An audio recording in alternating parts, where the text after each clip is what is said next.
श्री स्वामी समर्थ. स्वागत आहे तुमचं माझ्या युट्यूब चॅनलमध्ये. आजचा दिवस तुम्हाला खूप छान सुख समाधानाचा आणि आनंदाचा जाऊ देत ही स्वामींच्या चरणी प्रार्थना करते आणि आज या नवीन व्हिडिओला सुरुवात करते. तर बघा मित्रमैत्रिणींनो, 15 फेब्रुवारी वार रविवार या दिवशी आलेली आहे महाशिवरात्री आणि ही महाशिवरात्री जी आहे तर ती देवादिदेव महादेवांना समर्पित असते.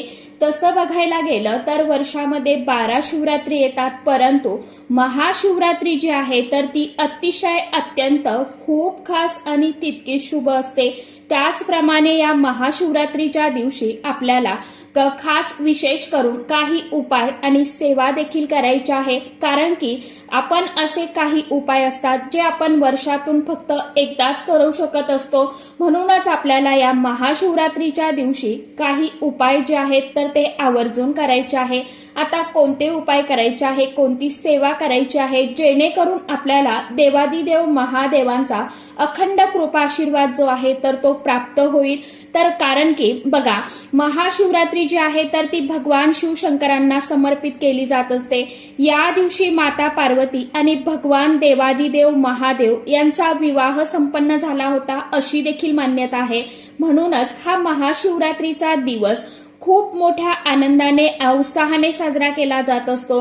ठिकठिकाणी या दिवशी मंदिरामध्ये जाऊन अनेक कार्यक्रम जे आहे जसं की कीर्तन भजन असेल तर ते केले जातात. रात्रीचं जागरण केलं जातं. या दिवशी आवर्जून शिवलीला अमृत ग्रंथ जो आहे ना तर तो पठन केला जातो.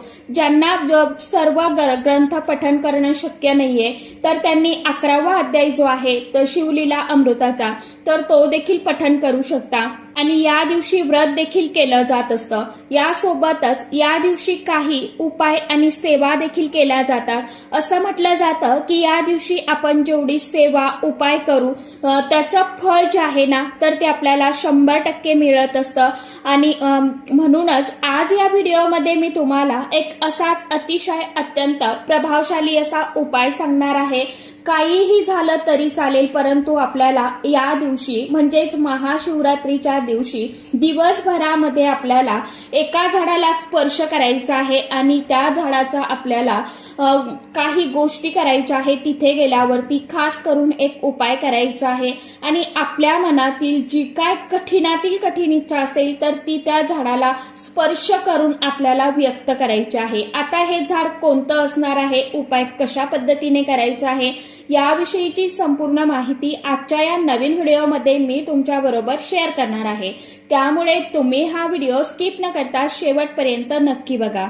चॅनलवरती तुम्ही जर हा व्हिडिओ पहिल्यांदा बघत असाल तर चॅनलला अजून सबस्क्राईब करा आणि असेच नवनवीन माहितीपूर्ण व्हिडिओ बघण्यासाठी समोरील बेल आयकॉनलाही प्रेस करा. त्यामुळे काय होईल, जेव्हा कधी मी नवीन व्हिडिओ अपलोड करेल तर सर्वात अगोदर त्याचं नोटिफिकेशन तुम्हाला मिळेल आणि तुम्ही एकही व्हिडिओ मिस करणार नाही. तर बघा मित्रमैत्रिणींनो, या दिवशी म्हणजेच महाशिवरात्रीच्या दिवशी झाडाला एकदा तुम्हाला स्पर्श करायचा आहे.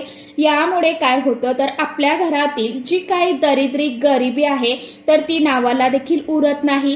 म्हणजेच आपल्या कुटुंबाची मुलांची भरभर अशी प्रगती होते आणि 7 पिढ्यांचं जे काय दुःख दारिद्र्य आहे तर ते सुद्धा दूर होईल. असा हा अतिशय अत्यंत प्रभावशाली उपाय आपल्याला या महाशिवरात्रीच्या दिवशी करायचा आहे आणि तोच उपाय आपल्याला आता कशा पद्धतीने करायचा आहे हे देखील तुम्हाला व्हिडिओमध्ये समोर चालून मी सांगणारच आहे. तर आपण या महाशिवरात्रीला हा उपाय केला तर आपल्या आयुष्यामध्ये गरिबी ही नावाला सुद्धा उरणार नाही. आपल्या नशिबात जे नाही ते सुद्धा नक्कीच आपल्याला प्राप्त होईल. असा हा अनुभवी आणि प्रभावशाली उपाय आहे आणि म्हणूनच आपल्याला या दिवशी या झाडाला स्पर्श करायचा आहे. कारण की आपलं विज्ञान जे आहे ना तर ते सांगतं की बघा, पृथ्वीवरील जे जीवन आहे ते सजीव आहे तर ते झाड आणि वनस्पतीशिवाय शक्य नाही. आणि दुसरीकडे बघायला गेलं तर आपले शास्त्र सांगतं बघा की काही झाडं जी आहे तर ती दैवी शक्तीचं प्रतीक मानली जातात.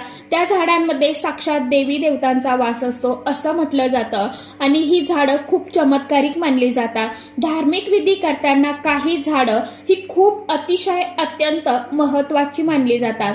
या झाडांना धार्मिक दृष्ट्या देखील खूप महत्व आहे आणि म्हणूनच महाशिवरात्रीच्या दिवशी या झाडाला स्पर्श केला जातो. या झाडाची पूजा केली तर तुम्ही श्रीमंत आणि समृद्ध जीवन जगू शकता असं म्हटलं जातं. तुमच्या जीवनातील अनेक अडचणी अडथळे दूर होऊ शकतात. गरिबीही नष्ट होऊन तुमच्याकडे हळूहळू पैसा जो आहे तर तो यायला लागेल.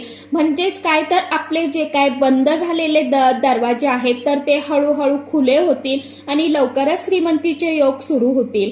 पैसा येण्याचे मार्ग जे आहेत तर ते देखील मोकळे होऊन तुमचं 7 पिढ्यांचं दारिद्र्य देखील दूर होऊ शकतं.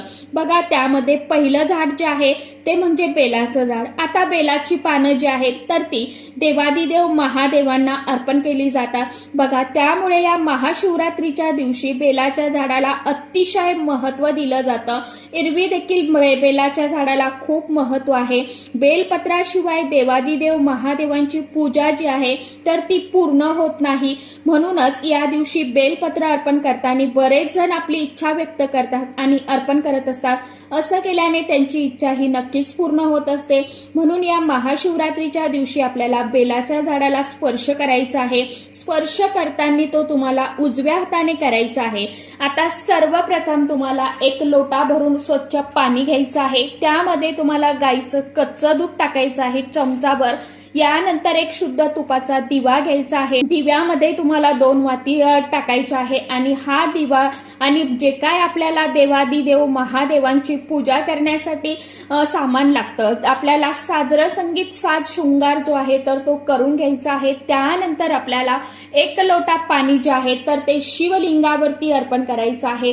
देवादिदेव महादेवांची पूजा विधी करून घ्यायची आहे. त्यानंतर आपल्याला 1 लोटा पाणी जे आहे तर ते ओम नमः शिवाय म्हणत म्हणत किंवा श्री शिवाय नमस्तुभ्यम हा मंत्र पठण करत करत आपल्याला ते लोटा भरून पाणी उत्तरेकडे तोंड करून बेलाच्या झाडाला अर्पण करायचं आहे. त्यानंतर बेलाच्या झाडाला तुम्हाला हळदी कुंकू अक्षदा लावून फूल अर्पण करायचं आहे. तुपाचा दिवा धूप ओवाळून घ्यायचा आहे आणि यानंतर तुमचा उजवा हात जो आहे ना तर तो तुम्हाला बेलाच्या झाडाला लावायचा आहे. डावा हात तुमच्या हृदयावरती ठेवायचा आहे आणि तुमच्या मनामध्ये जी काय कठीणातील कठीण इच्छा असेल, लक्ष्मी प्राप्तीसाठी असेल, धनप्राप्तीसाठी असेल किंवा नोकरी व्यवसायासाठी असेल, तुम्ही जी कुठली इच्छा आहे, इच्छा घेत असताना फक्त एकच घ्यायची आहे आणि तुम्हाला इतक्या मनामध्ये बोलायचं आहे, पुटपुटायचं आहे की आपण जी काय इच्छा व्यक्त करत आहोत तर ती दुसऱ्यांना ऐकू गेली नाही पाहिजे. एवढ्या हळूच तुम्हाला मनामध्ये बोलायचं आहे, व्यक्त करायचे आहे. आणि यानंतर तुम्हाला 11 प्रदक्षिणा बेलाच्या झाडाला करायच्या आहेत.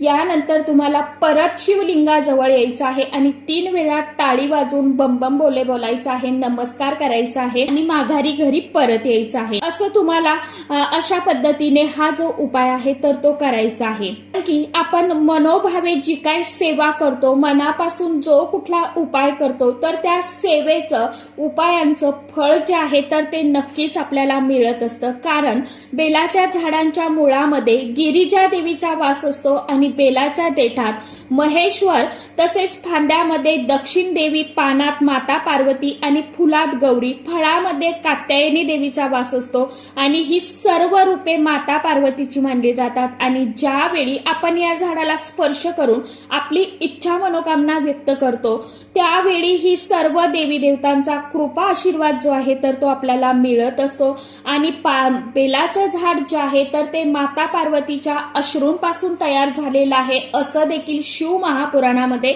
सांगितलं गेलेलं आहे. म्हणून या बेल वृक्षाला इतकं महत्व आहे. या दिवशी चुकून सुद्धा आपल्याला महाशिवरात्रीच्या दिवशी बेलाचं पान जे आहे तर ते चुकून देखील तोडायचं नाही किंवा त्या झाडाला कोणतीही आपल्या हातून इजा होईल असं आपल्याला कुठलंही कृत्य करायचं नाहीये. तर अशा पद्धतीने तुम्हाला हा साधा आणि सोपा उपाय करायचा आहे. मनामध्ये सकारात्मकता ठेवा. हा उपाय केल्याने माझ्या जीवनामध्ये एका दिवसात नाही परंतु हळूहळू का होईना प्रगती होणार आहे आणि नक्कीच मला देवादिदेव महादेवांचा कृपा आशीर्वाद जो आहे तर तो प्राप्त होणार आहे. या भावनेने तुम्ही उपाय करून बघा. कारण की हे उपाय मी स्वतः केलेले आहेत म्हणून तुमच्या बरोबर मी शेअर करत आहे. ज्यांची इच्छा आहे त्यांनी खरोखर एकदा उपाय करून बघा. कारण की तो दिवसच इतका प्रभावी आणि इतका शुभ आहे की या दिवशी आपण जितकी देवादिदेव महादेवांची सेवा करू, उपाय करू, तितकी आपल्याला त्या पुण्याची फलप्राप्ती जी आहे तर ती निश्चितच होत असते। त्याचप्रमाणे आपल्यामध्ये खूप नकारात्मकता असेल, वाईट शक्ती असेल, शत्रुदोष किंवा पितृदोष आपल्याला लागलेला असेल तर तो देखील हळूहळू कमी होतो आणि आपल्यामध्ये एक सकारात्मक ऊर्जा जी आहे ना ती तयार होते। यासोबतच आपला चंद्रदोष सुद्धा दूर होतो। त्याचप्रमाणे आपली गरिबी, दरिद्री ही नष्ट होत असते आणि त्यामुळे आपल्याला आवर्जून या बेलाच्या झाडाला एकदा का होईना दिवसभरामध्ये कधीही तुम्ही स्पर्श जो आहे तर तो करू शकता। शक्यतो करून तुम्हाला हा उपाय जो आहे ना तर तो संध्याकाळच्या वेळेमध्ये करण्याचा प्रयत्न करायचा आहे। ज्यांना शक्य आहे त्यांनी सकाळी करा, ज्यांना नसेल शक्य त्यांनी प्रदोष काळामध्ये हा उपाय करण्याचा प्रयत्न करा। ज्यांना नाही समजा शक्य सकाळी किंवा संध्याकाळच्या वेळी त्यांनी दिवसभरामध्ये हा उपाय केव्हाही करू शकता, कारण की या दिवशी सकारात्मक लहरी ह्या खूप जास्त प्रमाणामध्ये ऍक्टिव्ह झालेल्या असतात। म्हणूनच आपल्याला हा उपाय जो आहे तर तो करायचा आहे। आता दुसरं एक झाड जे आहे तर ते शमीचं झाड। शमीची जी पानं असतात तर ती सुद्धा भगवान देवादिदेव महादेवांना अतिशय अत्यंत प्रिय आहे।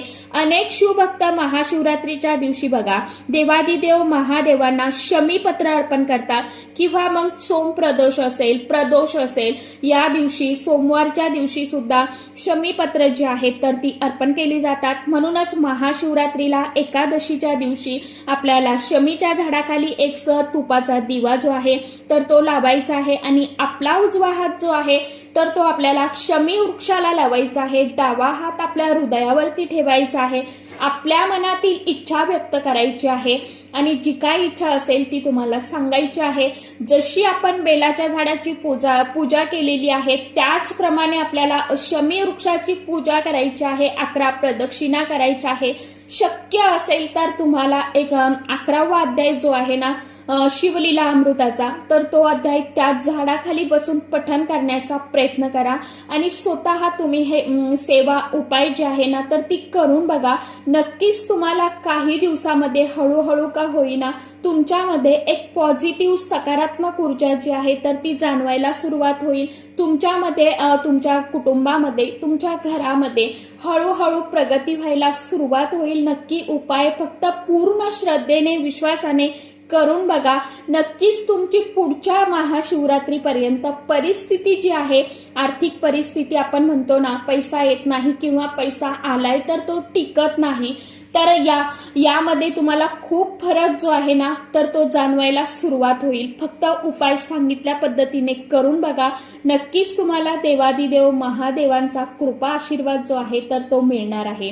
अशा पद्धतीने तुम्हाला या 2 झाडाची पूजा जी आहे तर ती महाशिवरात्रीच्या दिवशी करायची आहे। ज्यांना बेलाच्या झाडाची पूजा करणं शक्य आहे त्यांनी बेलाच्या झाडाची करा। ज्यांना शमी वृक्षाची पूजा करणं शक्य आहे त्यांनी शमी वृक्षाची पूजा केली तरी देखील चालणार आहे।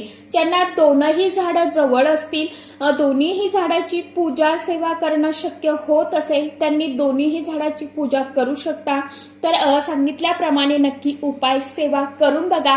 आणि सर्वात महत्वाचं म्हणजे जाता जाता एक सांगेल की देवादिदेव महादेवांवरती तुमची श्रद्धा जी आहे तर ती 100% असू द्या। नक्कीच तुमच्या जीवनामध्ये आनंद हा हळूहळू का होईना यायला सुरुवात होईल। सोबतच कष्ट आणि कर्म चांगली करत चला। नक्कीच आपल्या जीवनामध्ये एक दिवस असा उजाडतो की आपण त्या दिवसाचं एक विचार देखील करू शकत नाही। फक्त नामस्मरण करा। आपलं मन कुणाकडून दुखवलं गेलं असेल तर चालेल, पण आपल्या हातून कुणाचं मन दुखवणार नाही एवढी आपल्याला काळजी घ्यायची आहे। कारण की कर्म जे आहे ना तर ते कर्म आपल्याला भोगूनच फेडावं लागत असतं। म्हणून आपल्याला चांगली कर्म करायची आहे। वरती बसलेला आहे जो काय करणारा आहे परमेश्वर, तर तो आपल्याला केलेल्या कष्टाचं मेहनतीचं फळ जो आहे ना तर भगवंत एक ना एक दिवस देतच असतो. मान्य आहे सध्या आपण जीवनामध्ये खूप कष्ट करतो, मेहनत करतो, तरी काही वेळा आपली परिस्थिती जी आहे तर ती बदलत नसते. कशामुळे? तर आपले जे काही ग्रह असतात तर ते कमजोर झालेले असतात. म्हणून आपली काही वेळा परिस्थिती किंवा आपलं नशीब जे आहे तर ते बदलत नाहीये. म्हणून आपल्याला या सेवा उपाय जे आहेत तर त्या अशा ठराविक तिथींवरती आपण जर केल्या तर निश्चितच आपलं भाग्य जे आहे तर ते बदलू शकतं. आशा करते व्हिडिओमध्ये सांगितलेली माहिती तुम्हाला आवडलीच असेल. व्हिडिओ आवडला तर व्हिडिओला एक लाईक आणि चॅनलला आवर्जून सबस्क्राईब करून ठेवा. तर चला आजच्या व्हिडिओमध्ये इतकीच माहिती होती. कशी वाटली नक्की सांगा. व्हिडिओ आवडला तर चॅनलला आवर्जून लाईक, शेअर, सबस्क्राईब जरूर करा. परत भेटूया नवीन माहितीसोबत, नवीन व्हिडिओसोबत. तोपर्यंत सर्व माझ्या युट्यूब परिवाराला श्री स्वामी समर्थ.